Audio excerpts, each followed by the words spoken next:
Selamat pagi Bapak Franciscus Randa dan teman-teman sekalian. Kami dari kelompok 11 akan mempresentasikan analisis data kuantitatif.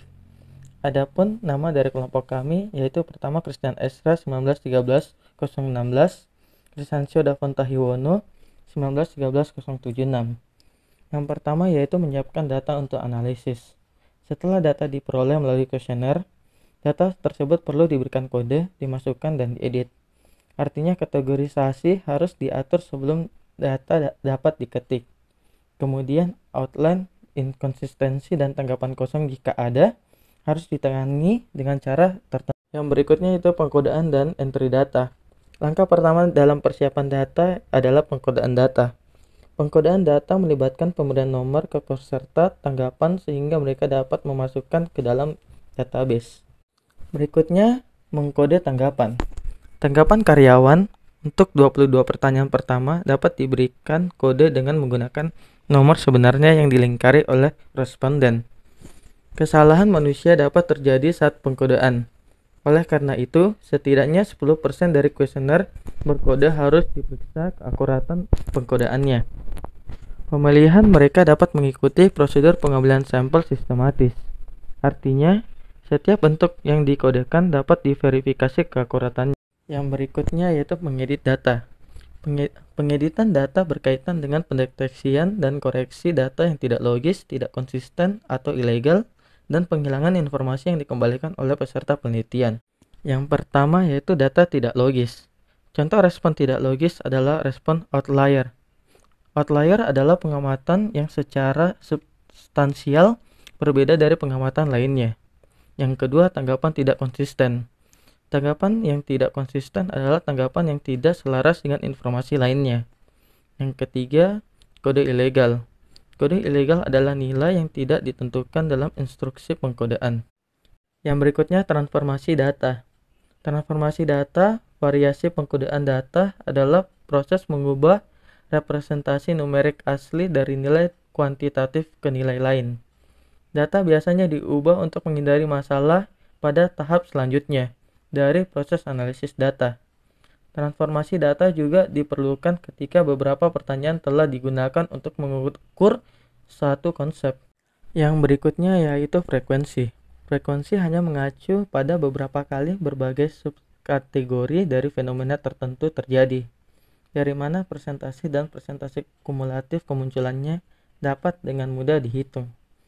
Berikutnya akan dijelaskan oleh teman saya. Ukuran tendensi sentral dan dispersi. Ada 3 ukuran tendensi sentral. Yang pertama mean, median, dan modus.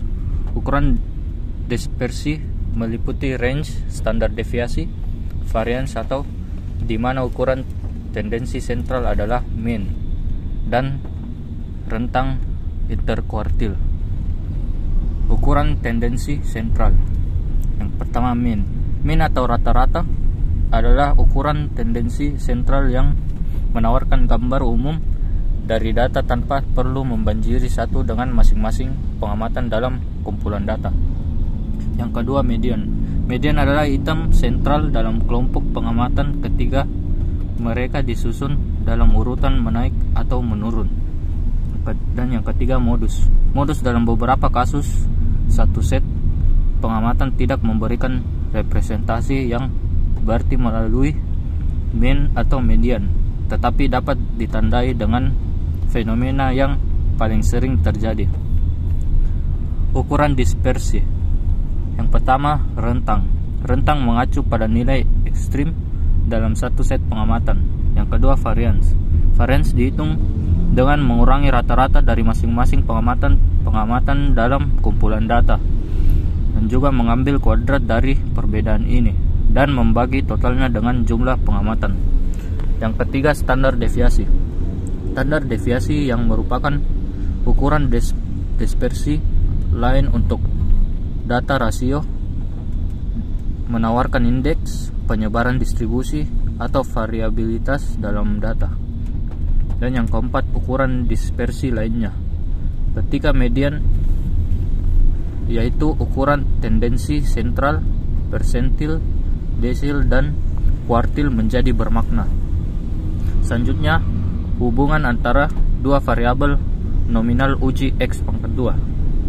Terkadang kita mungkin ingin mengetahui apakah ada hubungan antara variabel nominal atau apakah keduanya independen satu sama lain. Seperti yang diketahui, uji non-parametrik digunakan ketika normalitas distribusi tidak dapat diasumsikan seperti pada data nominal atau ordinal. Uji X pangkat 2 membandingkan frekuensi yang diharapkan atau berdasarkan profitabilitas dan frekuensi yang diamati, dan statistik X pangkat 2 diperoleh dengan rumus X pangkat 2 sama dengan sigma OI dikurang EI pangkat 2 per EI. Selanjutnya korelasi. Matriks korelasi Pearson akan menunjukkan arah, kekuatan, dan pentingnya hubungan bervariat di antara semua variabel yang diukur pada tingkat interval atau rasio.